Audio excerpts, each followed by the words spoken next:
You're still on mute, Pastor Mike. Thank you, Pastor Heaven. Let me start again. Yes. Hey, FCBC family. I hope everyone is well, doing well. Of course, Pastor Mike and Pastor Heaven for our first empowering conversations that awaken the conscience today. Yes. Yes. And what better time to start than in Black History Month? Yes. Yes. Yes. Yes. People have been wanting us. We had some great feedback on the last empowering conversation. We did. Like, we had a great time. You don't remember that? I don't. Maybe it's. I was about to make a joke, and it was about to be about your age, and then I decided to pull back. You can make a joke. I'm fine. Look, yeah, fine. It's late now. The moment has been missed.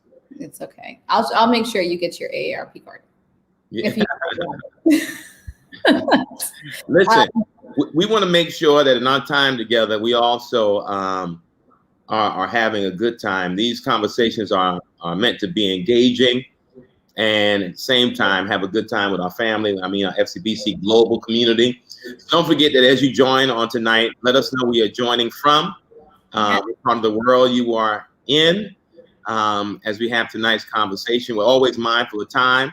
And so we're very mindful of the time we use tonight and also appreciative of the time that you spend with us. So thank you again.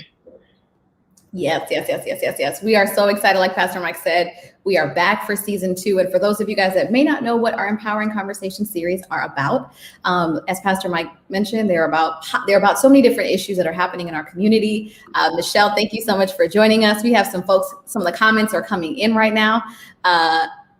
So much love you too. Hello. But yes, our Empowering Conversation series are really designed to help create engaging conversations and really help you guys to begin thinking about your world, what is happening, how you're engaging your life, how you're engaging different social issues that are happening in our community. And so I'm just excited, like Pastor Mike said, because we have a great conversation for you guys this evening. And we're going to kick it off with Black History Month. Listen, this is a great time. And I just have to also, because it is Black History Month, and I have to shout out one of the greatest HBCUs. And listen, people will say, you know what I'm saying? It's not real because you went there to grad school, but my student loans say otherwise. So shout out to the Howard University, HU. So if there are any HU people in the chat, make sure you shout out HU, So I got to shout out our HU love, but I also know that you have another sweater on, Pastor Mike. I almost turned my camera off for that part when you were talking about Howard. But I'm gonna give Howard props. This is a great time to be a Bison. It is. With the Vice President of the United States, a proud Howard alum. Yes. And I'm sure tonight they said that there's a vote that she may have to cast. Mm-hmm. I don't know where she is in DC, but possibly while she's been working this week, at some point she had to drive by that huge statue of a Morehouse graduate by the name of Martin Luther King Jr. And so I was not going to wear anything tonight, but since Pastor Heaven told me she was wearing Howard, I had to represent the house, Morehouse College. So yes, I thank God for our Vice President, but there is a monument in DC. It sure is. There's the image of a famous Morehouse man. So I'm grateful for that. Well, as Pastor Heaven said, listen, we're going to have some conversation tonight and on this every Thursday of this month. We'll have some guests over the next few weeks to come, possibly a special guest. We'll see what happens in a couple of weeks. But we just want to talk tonight, have some good conversation. You all, as Pastor Heaven said, gave us some great feedback about it. And so come on, Heaven, let's go. And come on, let me tell you, in case you all don't know, Pastor Heaven has a handle that she changed. I think she changed her handle from when she first came. But when she first came to FCBC, her handle on the social media was Pastor Heavy B. Okay, so it was Rev Heavy B, not Pastor, because I wasn't. Oh, that's right. She was Reverend. Well, it was on my Twitter. It was on my Twitter. Okay, Heavy B. So if you hear me referring to Heavy B tonight, know that I'm talking about Pastor Heavy B. Yes, that is my nickname. That's right. Yes. Heavy B. It's because I can, I got bars. That's why, like Heavy D. That's where it came from. Heavy B. Okay. So All right, yes, let's get into it. Go ahead, Pastor Heaven. all right, we're going to kick it off with our first segment, which is cultural currents. So these are all the things that are happening. And so listen, Pastor Mike last week on Friday stopped me, and he was at the food pantry with us. So shout out to Pastor Mike for braving the winter cold with us. We had Pastor. It was cold. That was the coldest day of the year. It was freezing. I mean, it was really no. It was cold. It was so cold. If you all remember what last Friday was like in the city, and shout out, and let me tell you, on a real note, I told Pastor Heaven I came to volunteer for food pantry because in my mind, honestly, if there were people who are going to wait in line on that cold day for food, then I had to be willing to come serve on that cold day. And so grateful. But yeah, shout out to the food pantry team for their commitment, weekly commitment to this work and serving our community. And so grateful for that. Okay, I won't interrupt no more. Okay. Yeah, so cultural. So we had Pastor Mike and I had a conversation, and you told me to watch a documentary that would help me understand the Harlem community, a particular era in the United States that really kind of shifted the way where we are right now, has had great impacts, which was the documentary called Crack. Yes, y'all heard me. The documentary called Crack. Now, Pastor Mike, what in this why? I mean, you told me why you wanted me to watch this documentary, but what about this documentary was so powerful for you?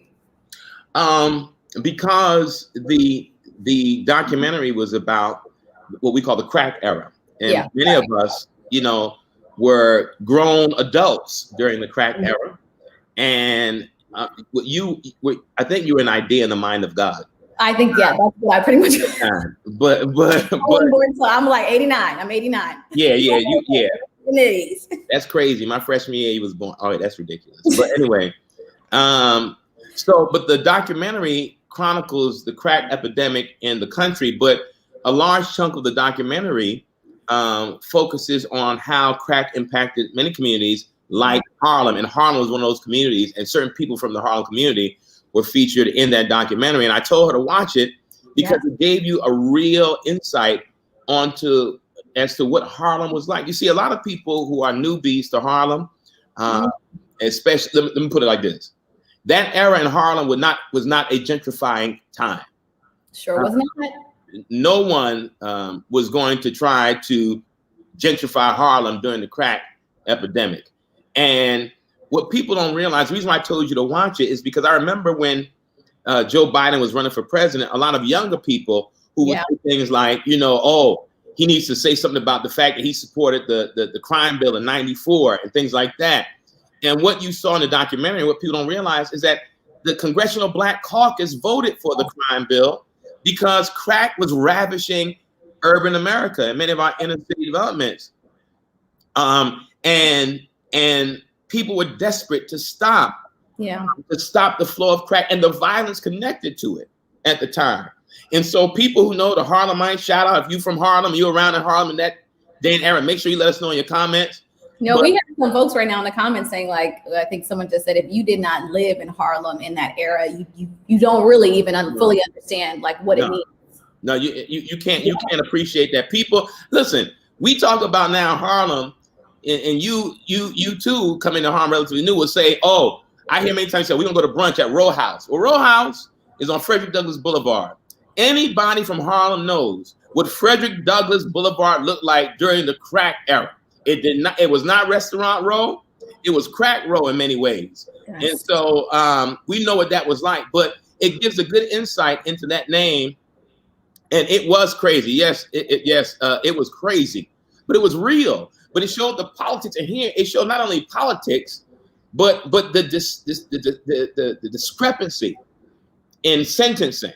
Yes. Right, between cocaine, powder cocaine, and crack cocaine. Yes. And which was tragic for the most part, and it also how it ravaged the Black community. Right. A lot of people with mandatory minimums. It wreaked havoc on the Black communities and in Harlem. And at the same time, as you saw in the documentary, there were many people who were profiting off of pain. I mean, and I knew a lot of folk who were profiting on the pain. I knew of coming up to Harlem to do some things back in the days, and it was a different time, a different way. So What was your kind of visceral reaction to the documentary? I mean, I think afterwards, when I called you or when I texted you, I said, after watching this documentary, I feel like I finally understand Harlem. There was a piece that was missing in the history of understanding. If someone is coming here and doing community engagement work, there was something that was missing for me to understand sort of why Harlem, the way it was, the dynamics around politics. Even in this past summertime, when a lot of people kept referencing their fear that we would go back into a particular time within that epidemic in that era, I was like, well, people are so scared. What are they scared about? And then I had a chance to see this documentary. I mean, it was so painful to watch, first and foremost. I mean, as like a human being, it was painful to watch. It was a constant reminder of, one, our lack of understanding of history, which I think I mentioned to you, and how you center history as a point. If you're somebody that's an activist or working in the community, how do you use that history and that knowledge to be a place of activation? And we oftentimes don't go back and reflect and understand why somebody, like you just mentioned with the crime bill, when Charlie Rangel was on there and he said the statement that, it's an old phrase, but we thought it was a good idea at the time. Yeah. Like genuinely, that's like and you can see in his heart. And he mentions the story about the young boy that was at a funeral who had said, when I die, to his mother, don't make sure you put me in the clothes so my friends know who I am. At 9 years old. At 9 years old. Talking about his potential funeral. At nine, you should not be talking about what your funeral is going to be like. But that was what the moment was like. There were frequent marches in the community. Right. With banners, crack kills, people protesting against the drug dealers. There were people who were I remember Reverend Sharp was putting X's, big red X's on crack houses to identify crack houses for the police, because the police was disengaged, because the police was getting paid from it, right? Yes. The police was getting money from the drug dealers. And on top of the police, then you had the politics of it. Now, the crack era coincides, and many people know, somebody referenced it, to Ronald Reagan being in office, right? And let me pause for a second. I know we said we were trying to move quickly to this part, but what people need to understand who think Trump was bad. Trump was the most overt, virulent racist as president we've seen, but he did not do as much damage as Ronald Reagan. His Make America Great Again is a Ronald Reagan line. Yes. His attack on poor people, on immigrants, on everything, it is Ronald Reagan. So those of us, just imagine a worse form of Trump in terms of policy and getting reelected. So we had 8 years of Reaganomics, trickle-down economics that wreaked havoc on poor people. He decimated social safety net programs, right? He reduced funding for welfare time. All that stuff was going on. And on top of that, during the time, he turned a blind eye, right, to cocaine coming into the country, right? Because it was helping to fund the Contras in Iran who were fighting. So they were helping to fund through the sale of narcotics, and cocaine was coming in by the tons to the United States and filtered its way down to poor inner city communities, for the most part, Black communities and Latino communities. And they turned a blind eye to this because they were profiting from it, and it was funding their political agenda. Meanwhile, this was being done on the backs of Black and brown people who were suffering, right, in a major way. Now, mind you, they did not criminalize powder cocaine. No. They criminalized crack. Because what Charlie Rangel said was that cocaine was a safe drug, right? It was a secret drug that rich white people used, but it wasn't causing harm to the community the way that crack was. Crack was causing people to mug, causing people to leave their kids out in the or the perception of the way the news was creating that perception of the crack baby, which also made me realize the power of the news and the media, because the perception that it carried was because when they actually measured the statistics with the perception, they didn't match. Yeah. And it was actually more so the perception of what crack was doing rather than the impact of how people were, where a lot of the stereotypes came out, particularly how it decimated Black women. And when he said in there, when you destroy the woman, you destroy your community. Yeah, yeah. When the drug dealer said, when you start to destroy when you start to see mothers being taken out in cuffs for little small packs of what they show was like a pack of sugar. Yeah. I mean, that's what was going on. If you think about Brother Andre just said, not just the worst form of Trump, a reasonable form. No, I'm not going to say, well, I appreciate it. I'm not going to disagree. Reasonable. Let me add the right word. A charismatic form of Trump. Because Ronald Reagan was extremely charismatic and more appealing to people, even though it was classic. Classic. Think about under Bill Clinton's leadership, how Bill Clinton actually was hurting poor people in terms of policy. But boy, we love Bill Clinton. Bill was charismatic. He was smooth. He was slick. We embraced Bill like Bill was one of us, right? But policy, same thing. And it was the charisma of Ronald Reagan. Right. So he was a charismatic form of Trump. If Trump had any ounce of charisma and wasn't as crazy as he was, it might have been different in elections. And that's the scary part. But, you know. And so Bush then carried on the same traditions as Reagan. Yeah, because in some of that, before Bush was in the White House as vice president and president, people forget Bush ran the CIA. Bush was over the CIA. So there's a whole story about that in Panama, but we won't get into that. But actually, it was important. I wanted to ask you, Pastor Mike, because as I was watching this documentary, I kept thinking back to the Hope Center. And I kept thinking about the symbolism and the power of having now the Hope Center in that place. Hold on for a second. Somebody just put up here, Cuppy Pond said it was a good documentary called Crack. Yeah, that's what we talking about, my sister. We talking about that documentary. Oh, yeah. All right, go ahead. I wanted to know, in your idea for the Hope Center, was this like what was happening in the 80s with the crack epidemic? Did that play into a role in your reasoning and your purpose behind saying we needed to have a space there that can create healing from all of the trauma that was physically happening or being in Harlem, and what the power of now the juxtaposition between the Hope Center and what was happening in the 80s? Honestly, no. The Hope Center, that did not impact the decision to create the Hope Center. Hope Center was basically because of the inability in our community to really deal with issues around mental health and trauma. But I'm gonna tell you what did influence it, and then we can move on. What did influence something that I did that was influenced by the crack era was when we do communal communion. Oh. That was directly in my mind a throwback. So when we started handing out the cups of communion in the community, listen, I know how people do. I know there would be people who would drink the cup and some even throw them on the ground. It's littering. I get it. But here's the difference. And I said it one time, I think after the several times we did it, it paints a different image. I know what it was like to walk through Harlem and see crack vials all over the place.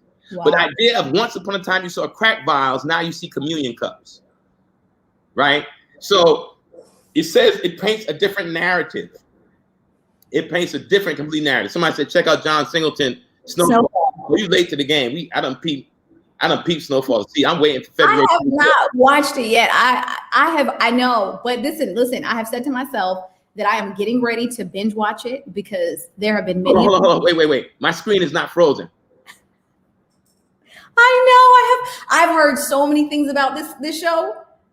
And listen, I feel so bad, but I know I got to watch it. I'm going to watch it. Well, my Snowfall fans, February 24th, we know what's going on. Snowfall is back. Okay, let's go. But I want to go ahead real quick. It was important when we did those communion cups and distribute, I didn't tell people to litter. I anticipated the possibility of littering. And so the idea though was, imagine, when's the last time you walked around any community and somebody said, you see what somebody put? You haven't seen Snowfall? See, like something wrong with you. You see what I mean? Something wrong, but we're going to know every bee don't know about Snowfall. Okay, let's go ahead.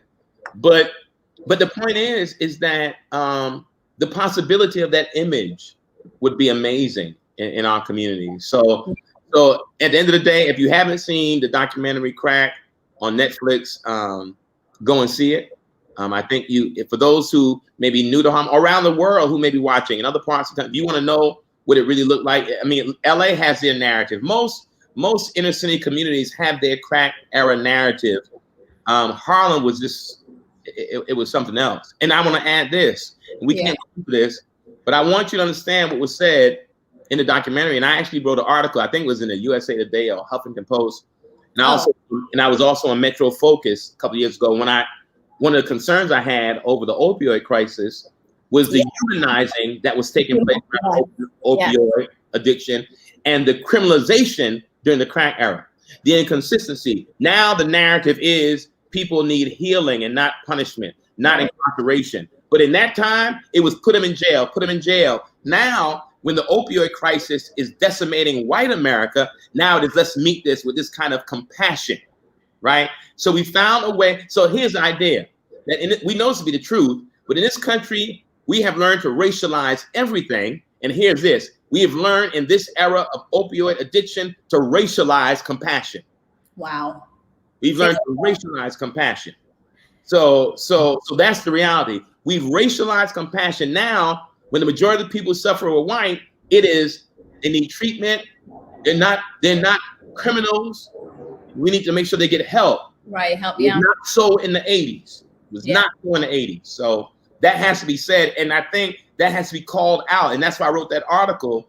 Again, I can't. USA Today, you can look it up, but that was the point, and that was for me problematic, and it was actually infuriating to me because the widespread, I mean, I call it the mass incarceration movement, was spawned at that time because of the criminalization of people who were sick, who had a sickness. A drug addiction is a sickness. You don't criminalize someone. We don't look at a person who has a broken leg and say, oh, the broke leg people need to go to jail. We look to heal them. And so, all right, let's go. Go ahead. Take it away, Abby. Well, no, because I had to say this one thing because you mentioned that because in the documentary, the woman had said this was chemical warfare. And then the fact that you could tell a doctor openly, I'm struggling with this issue, and then be literally sent to jail. Yeah. And not, and I think there was something that Christina actually said was that because Black bodies are not seen as human, which has been from the beginning of time, since the beginning of slavery. You can only enslave somebody that you don't even see if you don't see their humanity. Yeah. So. Yeah, that was the reality. When you dehumanize someone, then you have no problem putting them in cages. But when someone is humanized with their addiction, now we must find hospitals. Hospitals versus cages is a narrative about the opioid crisis in the crack era. So, all right. Yeah, well, we got a lot of work to do. So the next thing is we are going to go to our hot topic of the day. And so our biggest thing, the election just happened, Pastor Mike. Did it? It did because Trump's out of office. So, and the news is normal again. Well, kind of. Yeah. Well, it's moderately dysfunctional now. Moderately dysfunctional, yes. At least when you turn on the news, that there are going to be topics around policies. It's not going to be about Trump's antics and what he's doing. But actually, before we begin and talking about post-election, because we know the impeachment hearings are coming up, Pastor Mike, I want to hear your thoughts. What do you think is going to happen in the impeachment hearings at all? If you think that they're going to impeach Trump, do you think that the Senate Republicans are going to shift over and align themselves with the Democrats? That face says a lot. I think you answered the question already. I want to be hopeful. Here's what I would know. Here's what I would tell you. If it was secret ballot, yes. But because of the perceived consequences of political backlash for Trump diehards, for these Republicans who want to be reelected, I can't see them. I mean, they already said they're not going to support it. I mean, we'll see how it goes. They're saying so to say it's not constitutional means they don't understand the Constitution when it comes to this issue of impeachment. Break it down. And there's a secondary clause here. It's not just to impeach, remove office. It's to make it so the person cannot run for office again. Because if you think that if Donald Trump is not impeached or imprisoned or indicted for something, if you think this man ain't going to try to run again, you got another thing coming. He is going to try. The man can't help it. So outside of impeachment, I know there are cases that are going to take place in New York State and New York City. We'll see. This country, we already knew it was divided. Right. What's happening now?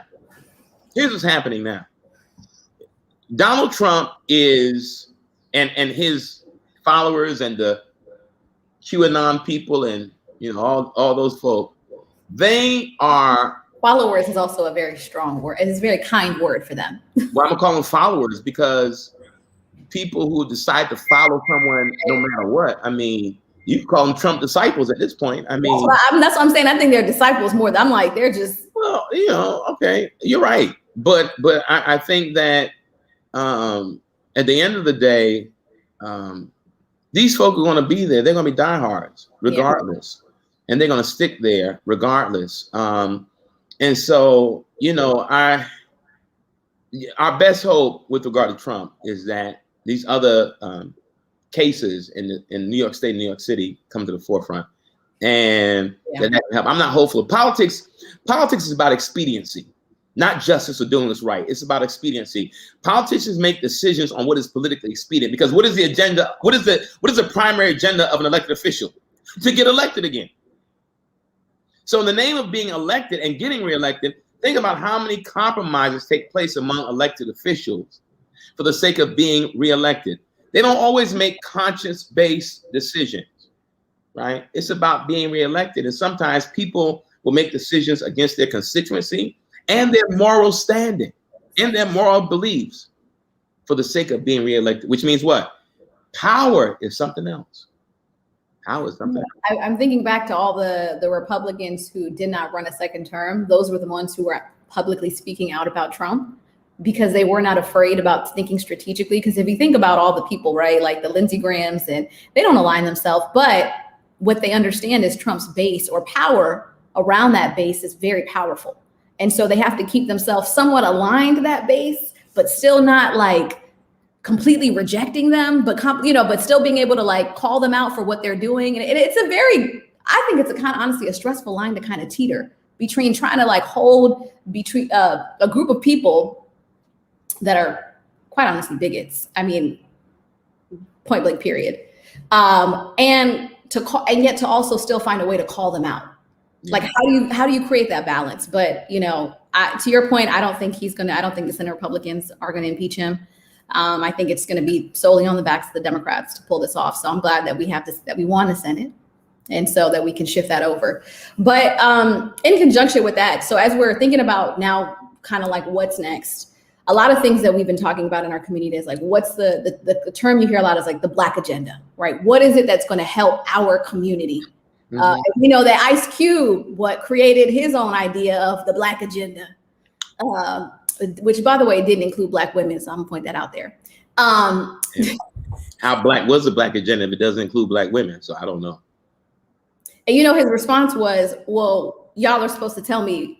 I just was floored. I was like, okay, that's not how you do that.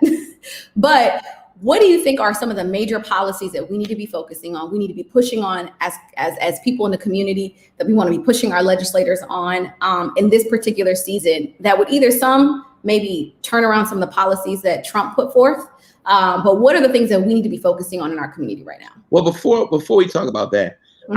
I want to hear from some of the folk who are watching. So Heavy B just asked a question, and I want to see some of your responses. What do you think are some of the critical issues that are impacting African-American communities and underserved communities? Because when you think about underserved, it's not just African-Americans, right? Latino populations, even Asian populations. There are a lot of underserved communities in this country. But in terms of the African-American community, what do we think ought to be some of on our legislative agenda? Yeah. I want to hear what many of you think. Now, when we say legislative, let's be clear. We're talking about on the federal level. Right. Federal level. So I see people put gangs in the community. That's not necessarily a federal, that's more local. Now, that's a critical issue. Let's be clear. But on the federal level, when we talk about the legislation that comes out of DC, what are some of the things you think that ought to be addressed by the Biden administration? I'm gonna tell you something. I'm gonna tell you something. So some folks mentioned in there raising the minimum wage, which I know, Pastor Mike, you have been a huge proponent and did a lot of work here in New York City around raising the minimum wage. Mm-hmm. But raising the minimum wage, people are mentioning healthcare. Healthcare is a big thing as we're talking about COVID and the fact that there are so many folks right now. We know that the disparities around the number of Black people that are getting vaccinated versus white people. So healthcare is a big issue. We have taxing the rich. College debt is a big issue. Universal basic income, I'm seeing. Yes. Lack of education, lack of employment. Mm-hmm. Affordable housing. College debt. Let me pause for a second. Let me tell you politics, and we're gonna try to address as many things. You got a pen writing this down? Yes, I'm gonna write them down. I got it. We make sure we don't miss some of this stuff. I mean, we got something to say. We got education, we got healthcare, we got, and Christina said making federal public housing actually habitable and addressing the increases of women's health. Yes, reproductive educational equity. All right, go, Pastor Mike. I'm gonna write these down. We talk about college debt, and let me say this, and everybody knows I'm a political junkie, right? So we do, yes. One of the things that we have to understand is college debt. I had this conversation with, I see Sister Christina on here. I had a conversation with her and some others. The politics of college debt. I'm talking erasing college debt. Mm-hmm. One, it is a political issue. It is a great campaign rallying cry, right? A great campaign rallying cry. But the politics of college debt, you first have to ask, who holds the majority of college debt? Banks. Who has the biggest lobbying industry in the United States? Banks. So in order to erase college debt, you would need legislators in Washington, D.C. to make decisions, right, against the lobbyists who are pumping money into their campaign treasure chests. Wow. That's the deal. You would think that this would be something as a no-brainer. Yeah, college debt is big. It's so big that lobbyists are going to neutralize the effort, right, by the amount of monies they pump into these campaigns. Now, if you really want to be radical, let me show you what radical politics look like. Everything you're saying, every issue from housing to education, right, to college debt, basic universal income, all those things. One of the ways, and this is how I like to cut to the chase versus individually answering these things. And we could talk about each of those. So I appreciate that. Because whenever I hear these things about the Black agenda, a few things. One, Black people are not monolithic. Right, yes. So the idea that there's a one black agenda, I don't hear nobody talking about what's the white agenda. I don't hear nobody saying what's the Latino agenda. Yeah. So why we gotta be forced to come up with an agenda, some all-encompassing agenda? That is disrespectful on some levels, that we could come up with something that covers all Black folk. Yeah. That's insane, right? So you can't have a Black agenda. You can have interests that impact the Black community on multiple and a myriad of levels, right? But here's the key. If you want to have elected officials really push these issues, okay, that we're talking about, we need legislation to get rid of lobbying and lobbyists. If you want to be radical in politics, get rid of lobbyists. You want to be even more radical, right? When it comes to raising money for campaigns, reverse Citizens United, right? Which now creates PACs that can give unlimited amounts of money to campaigns. You want to be real radical? Make a set amount of money that campaigns can raise or are given, so that people we elect, right, it's not based on the money they can raise. Because if I'm running for office, right, if someone because of a PAC has the capacity to raise $2 million, but I have the capacity to raise 300,000, I may be the better candidate, but right, because the person has more money, can reach more outlets, right? And voting is about name recognition, right? Okay, so if you don't be radical in politics, let's kill the lobbying industry. Let's try to reverse Citizens United, okay, and let's have equal campaign financing across the board. Period. Now, Christina's still talking about, she said the Black agenda. Well, you can have the Black agenda. Which Black agenda you want? Which Black agenda we want? See, because if I ask that question, which Black agenda? They're going to say, well, the agenda that's Black. No, what is on their Black agenda? No other group of people are made to come up with these kinds of ideas. What's the Black agenda? Well, who's the Black leader? Well, what is Black? No other group needs to do this. Why do you feel like we need to? Why do you feel like within our community we've created this need to create an agenda? Because it's easy language that communicates in many ways that we want to be heard. That's what it really says. We want to be heard and we want our issues addressed. Yeah. That becomes a critical, right? Because everything we talked about here is not just part of a Black agenda. Yeah, it's a all the issues are not just about a Black agenda, right? If you want to get to the heart of it, it's the human agenda. There we go. It's a human agenda. Yeah. Because everyone, no matter what your social economic status, should be able to live in affordable and decent housing. That's not color-based. We should have that. Everyone, regardless of their standing, should be able to get a livable wage, right? Not a minimum wage, but a livable wage. Everybody. You see, Black people, as Christina said, are disproportionately impacted. Yeah. But as Dr. King showed, to build a movement, a united movement, the language has to be transcended. Now, there's a movie coming out, Judas and the Black Messiah. No. I gotta put Heavy B up on movies and TV shows, y'all. Pray for me. I'll be working. You know, I be working too, but you gotta do something to have some leisure time. I mean, come on, enough. I know your boss, he ain't that crazy. So but in Judas and the Black Messiah, it's about Fred Hampton. Oh, yes. The Black Panther Party, Chicago. That's why you had to say the Black Panther movie. Yeah. Fred Hampton was not killed because he was walking around talking about, say it loud, I'm Black and I'm proud. He was not killed because he was walking around with a black leather jacket and a black beret and a shotgun, because actually he didn't wear those things.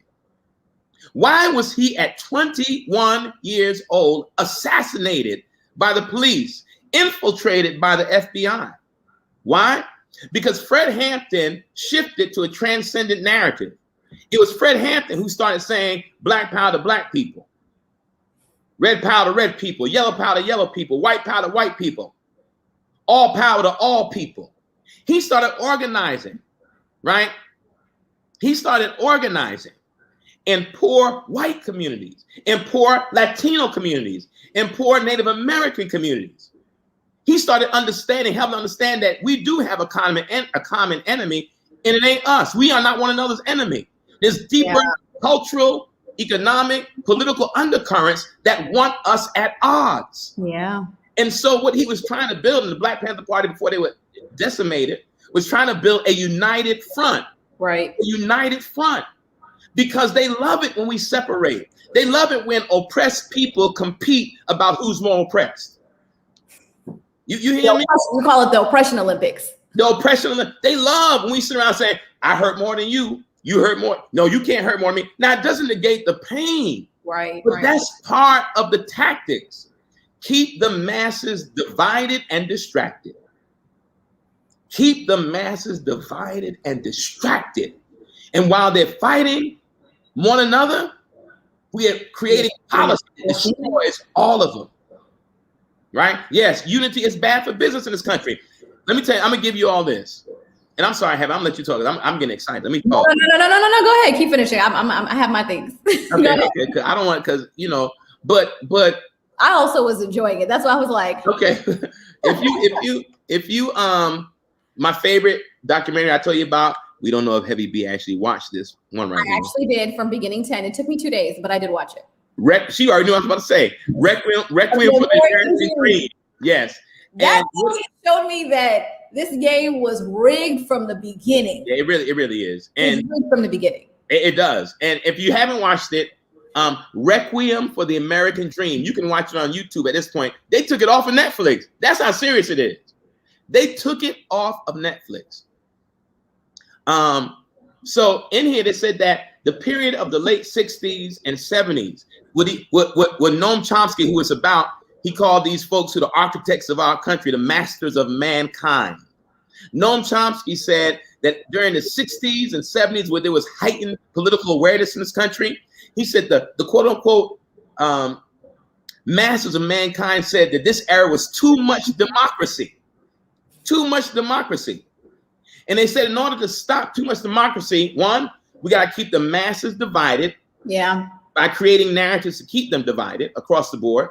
Right. 2, after that period of too much democracy, they started now shifting across the country into making marketing a tool of oppression. I'm going to get this in a second. Marketing. So now you get Can you say the name again, Pastor Mike? You were asking of the Requiem for the American Dream. Requiem for the American Dream.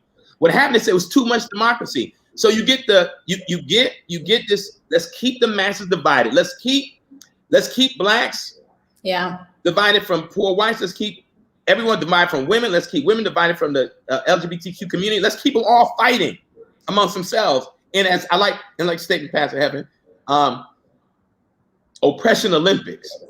While at the same time, notice this, you got the booming of malls and marketing, right, towards creating a reality of things that you need. You don't get the heavy boom towards marketing and retail in this country until after that time of heavy democracy. Why? They wanted to create cultural distractions. Cultural distractions. So you got folk right now who were protesting George Floyd being killed, and after they went from the march, they went shopping. So you a radical activist who leaves and then participates in radical capitalism. Wow. Because you've been told that you need these things to be valuable. It doesn't match. So how do you stop that? Distract us. Now let me tell you another distracting tool. What? Like it, social media. Oh, of course. The greatest distracting tool invented in life, in the world. The distraction, but also the greatest tool of misinformation. That's the point. It's a distraction, and it continues to move forward in putting forth misinformation. It says for all the wrong information, you'll find a community for it. There was a time when lies were challenged. Now lies build communities of people who believe lies. Yeah. Think that. I mean, think about it. Hold on now. Y'all gonna get me excited now. See, you done got me all riled up. We got communities of people in this world right now. People who some of us look up to. Athletes who are part of online communities, right? Who believe that the earth is flat. Kyrie Irving.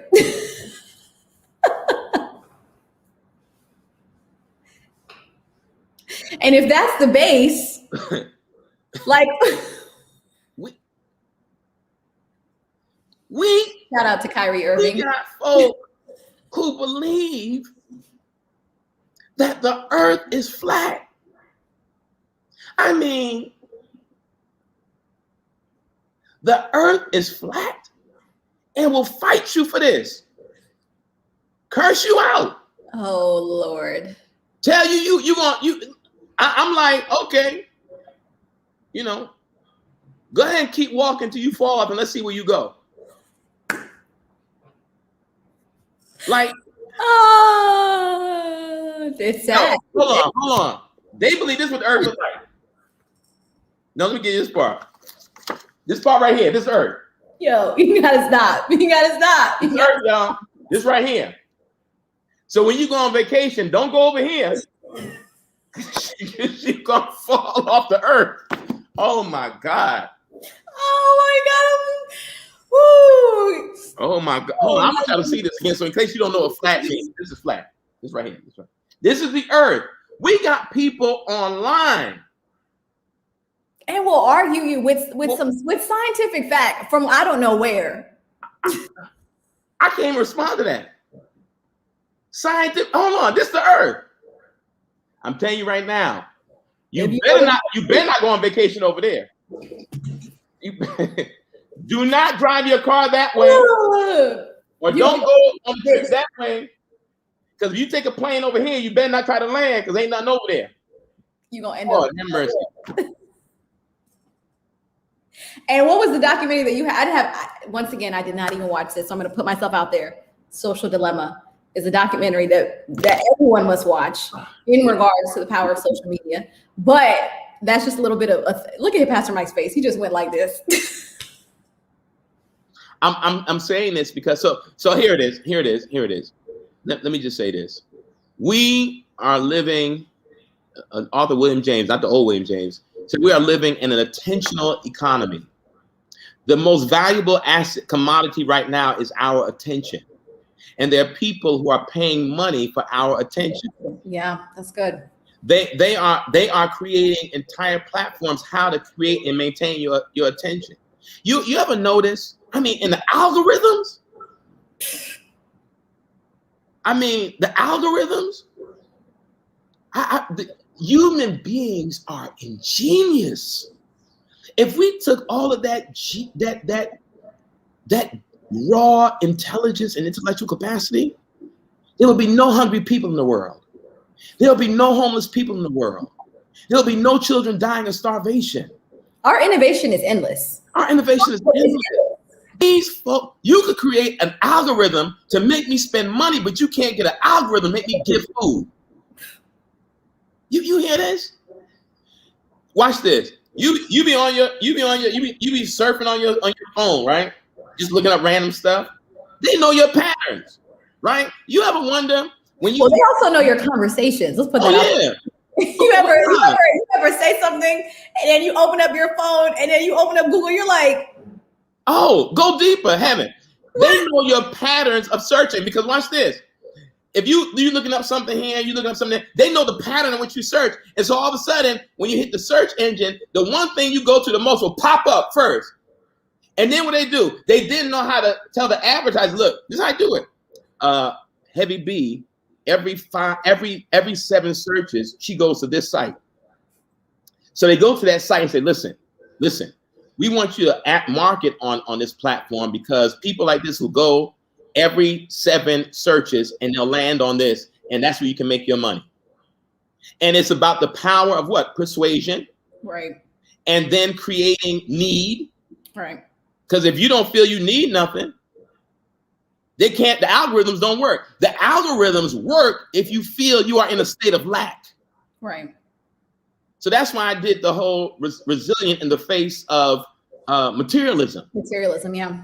Because attentional economy, right. Materialism, right? All that is destroying us right now. Like someone said, a little Uzi Vert went and got a $24 million pink diamond planted in his forehead. Y'all hear what I just said? What? Y'all hear what I just said? He has a $24 million pink diamond implanted in his forehead.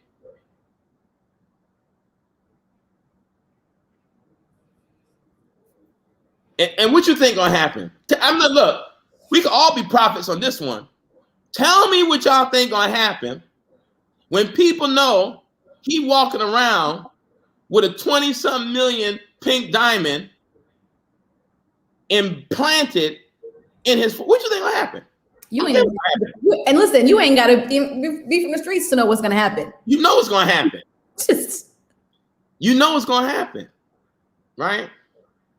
Lord have mercy. We got off the tangent. Listen. Well, no, I'm going to bring it back because I think this also goes into a little bit about what happened with the election season and how these things are going to shift. Because in the last in season 1, I talked about how the Senate and the House the House was trying to regulate all of these social media markets, right? Because they saw how it was drastically impacting or negatively impacting the election cycle. Mm-hmm. With QAnon, all of those things, what we saw happen at the Capitol, mm-hmm. we haven't even talked about that. What happened on that day, mm-hmm. What we saw, and I remember calling you on the phone and just being like, "Are you watching this?" Like in complete dismay. But it was riled up in many ways by social media, because within these online platforms, way before the FBI was saying, they were having these conversations, they were outlining what they were going to do, misinformation about QAnon, and these people genuinely believed it from a place of where they were, a place of desperation, a place of they truly believed this information, and it changed their perception. It caused them to create to attack the Capitol. That's what social media did. Let me say this. I'm going to say this, right? You got to be careful what you say on social media now, but. They can take my Instagram if they want. Nah, you heavy B. All those legislators, I'm gonna keep 100, right? Who are trying to get over the trauma of the day of insurrection. The day of insurrection. Oh yeah, it was a day of insurrection. What do you call it? We got 9/11 and 1/6 now. 1/6. The day they said will go down in infamy, an insurrection. All right. So there are people who are traumatized. I'm gonna say of a particular kind, who about the threat. Yeah. Of the insurrectionists. Let me keep it 100. They need to talk to black folk who traumatized. Reverend. We can tell you, Reverend, handle angry white mobs. We look. I look. Gardner Taylor many years ago said that he said when 9/11 happened, he said if this country wants to learn how to handle terrorism, he said, come talk to black folk. He said, we've been dealing with terrorism our entire existence in this country. Now, how to survive. How to survive angry white mobs. Hold on. Who ready to kill and lynch? Oh man, they ain't talking to the right people. They ain't talking to the right people. We created survival tactics they didn't even know about. How to deal with white lynch mobs? Well, listen, remember I told you in the monologue that Dave Chappelle did on SNL, he directly said to white people, you do not know how to survive yourself. Yeah. Look, this is not a black and white thing, but history is history. Right. History is history. So I sat there and I'm looking at some of the people afterwards. Man, that's daily for some folk. Daily. You know what it is, to be chased out of a community because you were black, right? All I gotta do is tell you about, if you're from New York, Yusef Hawkins, Stonewall, Brooklyn, to be killed. Yeah. Because you in a community that you're not supposed to be in. You know how many times it happened to young black men and women throughout history, black fathers and mothers and daughters and sons, right? Who were chased out of places. Don't even get me talking about the history of sundown towns, where black people were caught in certain towns after sundown, they would be killed. They'd be lynched. Yeah. How to deal with angry white mobs? Nah. We've been knowing this. We know this. And watch this. And can I go to Maya real quick? And still we rise. And still we rise. All right, still you have to forgive. Still you have to find a way. Come on, talk. Keep going. Keep going. You got to forgive. You got to learn how to forgive. You got to learn how to continuously show up and love on people who choose not to love on you and see your humanity. You have to, and what? Be resilient. Mm-hmm. Yeah, no. That's what we talked about last week in our How to Build Resilience series. To say black, and that's the same thing. To be black is to be resilient. There's no choice. You don't have an option. To be black in America, you don't have an option. Every single day when you wake up in the morning and you're choosing to show up in this world that is actively trying to kill and destroy you. Yeah, I mean, that's it. But you said something right there. I wish more of our young people and our activists, and I say young people, I consider you among that. You said that's why the crack documentary you said was so helpful. It gave a historical context. Yeah. Many of our people don't have a historical context. You want to know why? Well, if you can't tweet it, it ain't being read. If you can't post it, if you can't boomerang it, if you can't do none of that, they ain't watching. Look at this. This is one of the most influential books I'm telling you today. What is that? A People's History of the United States. Howard Zinn, right? A People's History of the United States. That's Howard Zinn. You want to know why folk ain't reading this? Let me show you why. Bam. Oh, don't read it. Look how thick it is. That's what it is. We ain't reading all this. We right here, when you turn it this way, we done turn it off. You gotta give us a summary. That's what you gotta do. You gotta go Spark Notes. Yeah, they gotta go.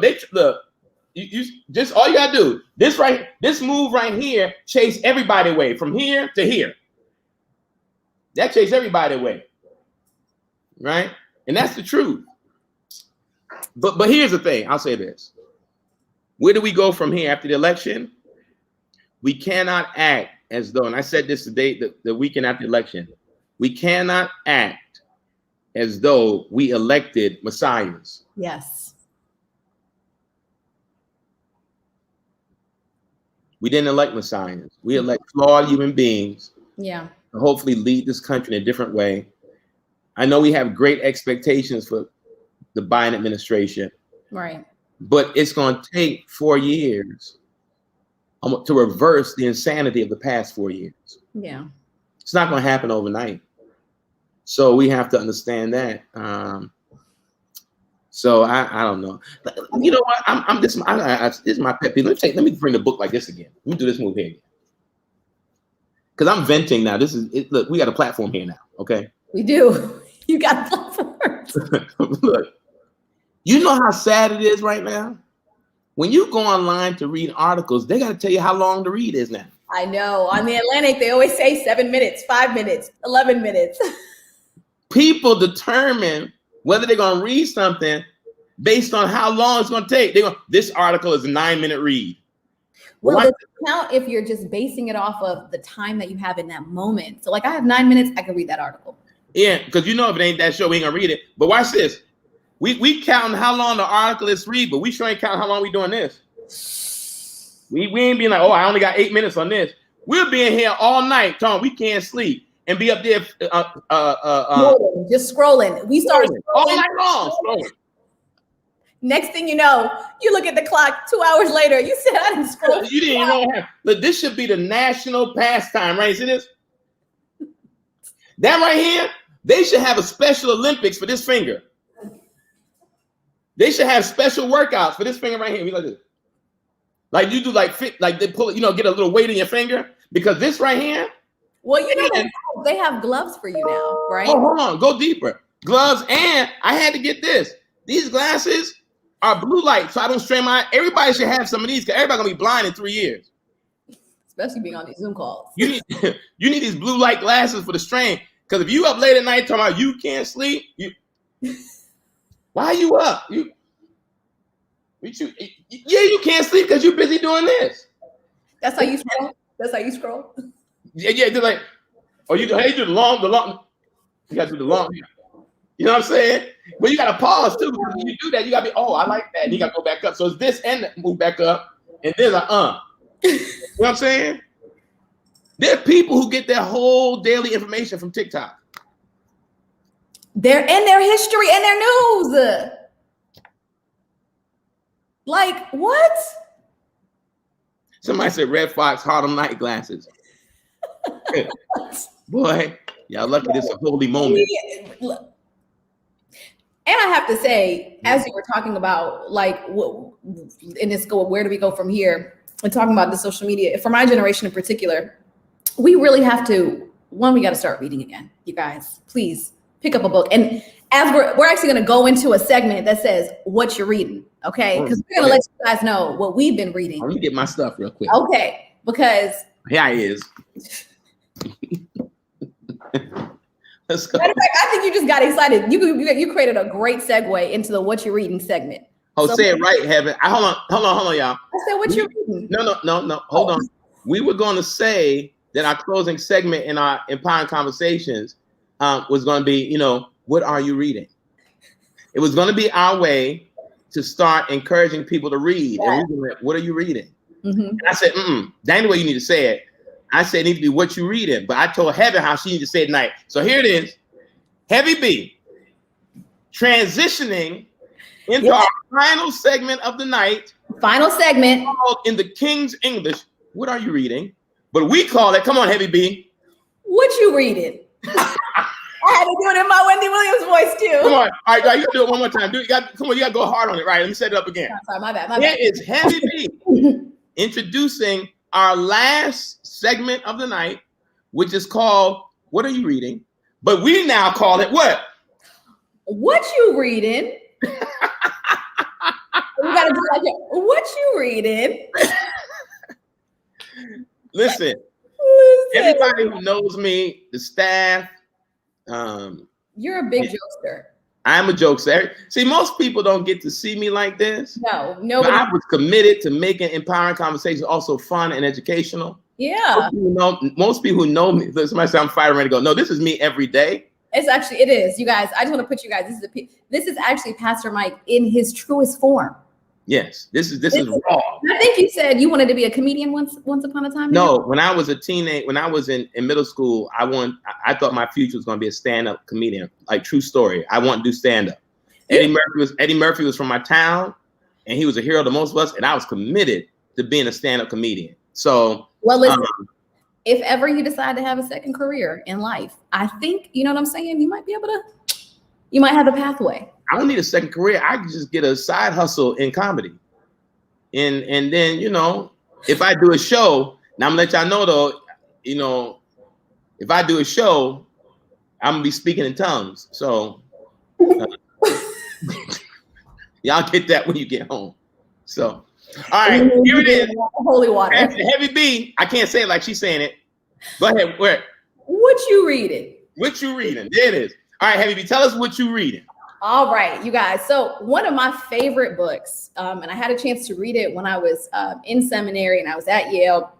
I got introduced to a phenomenal thinker. Hold on, you see people saying, hold on, Heavy. You see people saying they're gonna come to my show. I'm just letting you know I'm putting it out there. Go ahead. Listen, you're gonna have a lot of people. It's gonna be a packed out house. Matter of fact, you know what? That's what we should do for your 50th. Hey, stop that. You want to have you want to do a stand-up show? No? Okay. I'm gonna do a sit-down show. I'm 50. Or we could have a roast. Oh, no. Right, go ahead. So one of my favorite books, authors, readers, is Derek Bell. Derek Bell wrote this book called Silent Covenants, Brown versus Board of Education, and the Unfulfilled Hopes for Racial Reform. And the reason why I wanted to pick this book in particular, I actually had this morning, Yale sends us, they started to do this like collection of different essays. They send us every week around some different Black thinkers and reading their essays. And so today, I just so happened, the article that I read was a speech from, and I had to Google this because, Pastor Mike, you told me to Google how to say this man's name. So God bless him if I say it right. Hiram Rhodes Revels. He was the first. You gotta say it. Hold on. You gotta say it fast. I know it's Hiram. You gotta say Hiram. Hiram Rhodes Revels. Yeah. First African American to serve in the United States Senate, and he wrote a speech to compel the United States Senate to desegregate schools in the District of Columbia. And the next time that this conversation came up was around board versus, it came up multiple times, but the next time that it got turned around was board versus education.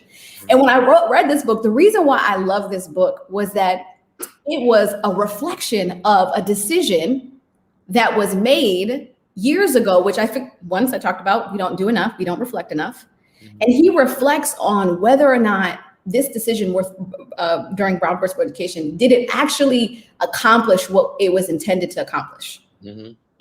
Which was desegregating schools and bringing people to creating mixed schools so that it could create social equity in the communities. But what ended up happening was the complete opposite, because when you integrated schools, what did it do? It created a lot of white flight.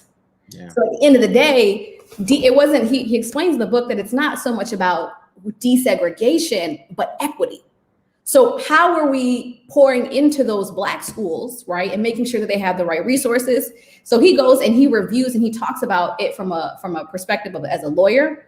He also talks about this idea of interest convergence theory, which is a phenomenal concept. I suggest it. I don't want to give it away too much, but essentially in this idea of interest convergence, he's pointing to the moments where the only time policies have been put in place or policies have been passed, particularly around with in the Senate, has been around when the interest has always, the issues around Black people, when they've aligned with the interests of white people. So he proposed this idea of interest convergence theory that says the only time in the United States history that they have moved on certain particular legislations has been anytime those ideas has been in alignment with the interests of white people in white America. Absolutely. And when I saw that, and he outlines all of those moments, those historical moments. in all of these decisions, and he explains the reason behind every moment, even with Brown versus Board of Education. He said it was a political decision because the United States at that point was being heavily critiqued around the country, around their ideals, around segregation. And so he was explaining how it was even a political decision. It was more about protecting their image than it was about creating integration and fixing the school system. So just seeing all of these decisions and how this idea of interest convergence work within the United States. And when we're talking about Black history and Black History Month, it's important for us to know this context, because when you don't operate within context, then you repeat the same mistakes. And I see right now, we're doing the same thing.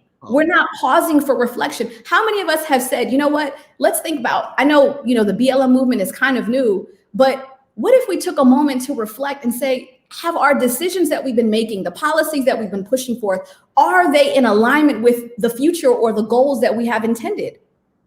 We've never asked ourselves those questions. We don't allow ourselves moments of pause for reflection. And so that's why I really love this book. And I encourage you guys, once again, I'm gonna put it up, to read this book. It is a phenomenal book. It will educate you on the ideas of interest convergence theory, critical race theory, the power and the importance of whether or not this actually accomplished what it was intended to accomplish. And it will really make you think about how policy works in America, how judicial decisions work in America, and whether or not we want to put all of our stake into those moments. Listen, pause. Somebody just dropped a book. It's not a Black History Month book, but this is something. Adam Smith, The Wealth of Nations. Woo! If you want to look, talking about the invisible hand of self-interest, you read, Adam Smith has shaped economic policy in this country. We don't realize that, but that's a whole nother conversation for another day. All right, what's the next book? You got 2 books tonight? No, I actually have that one. That's what I'm going to put that one. Turn it, hold on. They said turn it sideways. See that? See how thick? Oh, see, y'all can handle that one. Oh, but I'll tell you what I'm currently reading. I haven't finished it though, but I'm reading. Now this one is thick. It's The Burden of Black Religion. Oh, you playing games? Turn that sideways. You come on, stop playing. You that's borderline. Wait, but what happens if you're reading multiple books? So you put them together, and then you got, it comes together, and it makes the same thickness as yours. No, okay. Yeah, I guess. Listen, how do you feel about only 1 month called Black History? Don't like it, but when Carter G. Woodson and others began this, it was a moment where we were trying to carve out a space in this country where the contributions of Black people can be recognized. But here's the truth: we are every day we take a breath, we're making Black history. Yeah. All right. Every day we're making Black history. And we have to remember that. So hold on. Okay. That's a quote. That's quotable. You need to put that on your Twitter. Oh Lord! Now see how she got me. See how she got me surrendering to the man. She's trying to get me to monetize my quotes. All right, trying to commodify my intellectual ability. All right. Wow, commodify your intellectual ability. Damn. Well, everybody does that. Everybody. That is true. That is true. They said, "What is the book again?" Put it up there one more time. Hold it now. Now let me tell you, if she put this book up, please write it down. Derek Bell is the author. Silent Covenants. Silent Covenant. And he also has some other great books. Faces at the Bottom of the Well, which is more sci-fi, which is phenomenal. Definitely read that book as well. And I think you told me another book that he wrote, Pastor Mike. We are not saved, but yeah. All right, here we go. Okay, go ahead. In my books. Okay. One, she almost know what I'm gonna say. Because if you have never read this book, oh Lord, I'm coming for your car. I already know it. I don't know if you know. If you have not read this book, I am coming. Can I guess it? Hold on. I know there are more than African Americans who watch us, but this is Black History Month. So let me be clear. If you have not read this book, I'm gonna find out where you live. I'm gonna come take your black card. Period. Okay, period. Let me see if you can get, hold on, you better be careful because well, I might not take your black card because you got to guess. So this is not a black card worthy thing. So what book am I about to put up? I'm going to guess that it is W.E. Du Bois, The Souls of Black Folk. Girl, look at you. Listen, I know my pastor. I never lie. And we didn't even talk about this before. She know, watch this. Here it comes, y'all. The Souls of Black Folk. You want me to go get mine? The Souls of Black Folk. I got about 5 copies around my house.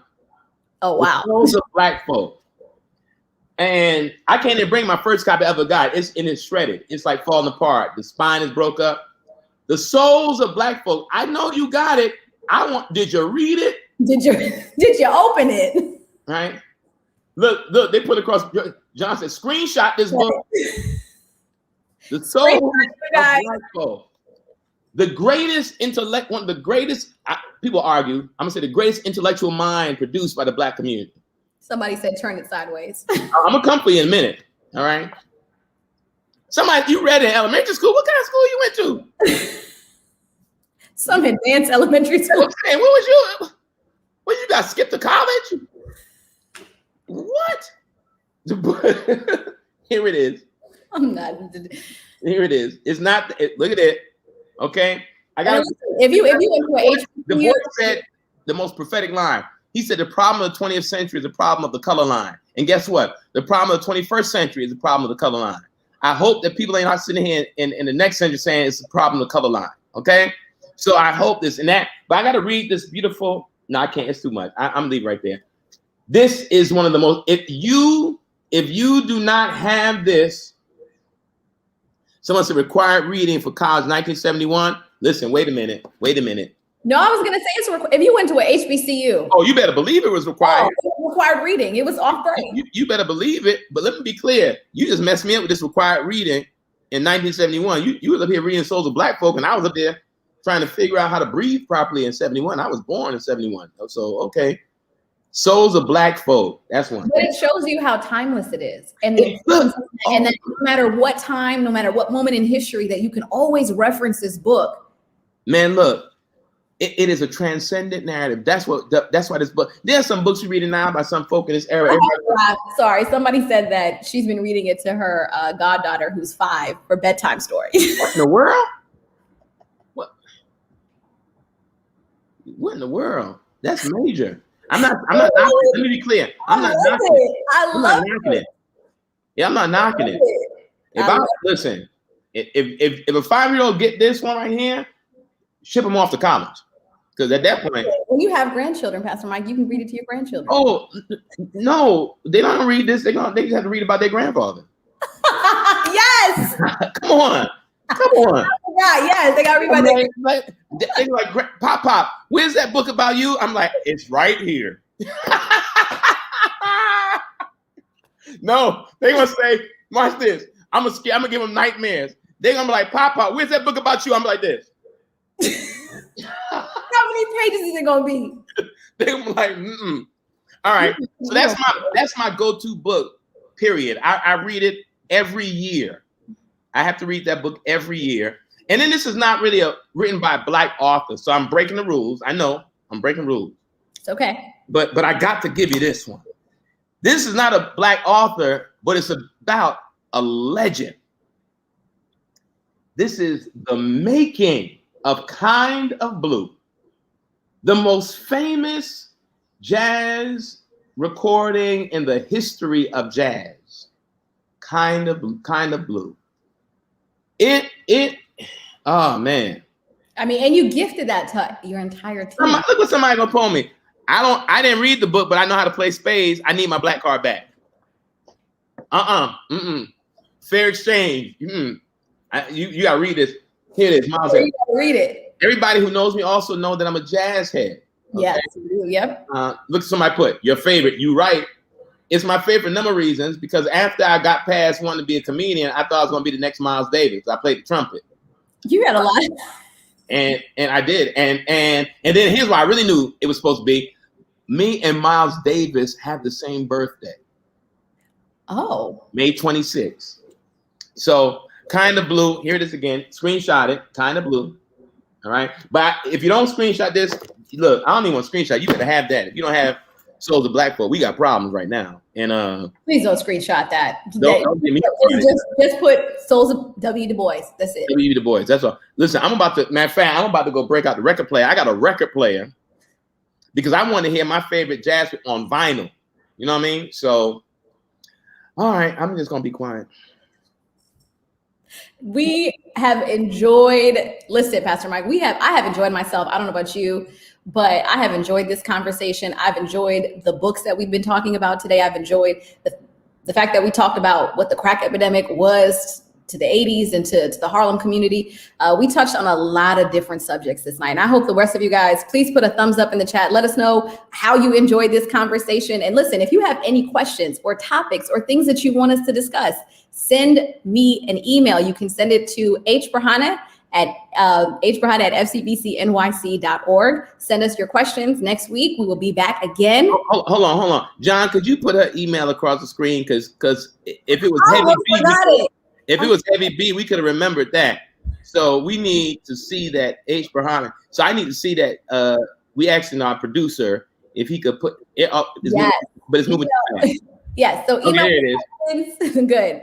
Email your questions, your topics, anything that you want us to discuss, because we will be back next week again. Yes. Episode 2 of our Empowering Conversation series. And go ahead, Pastor Mike. No, I'm gonna mess with you. Okay. So next week, I'm gonna tell you right now. We're gonna be a little bit more serious, right? Because our topic next week is radicals and revolutionaries, reimagining activism. We coming heavy next week. We got a special guest next week. But man, it's hot in here, Heaven. It's hot. Oops! Oh! What? Is that Morehouse again? Boy, I'm hitting. Well, when I see that now, all I hear is when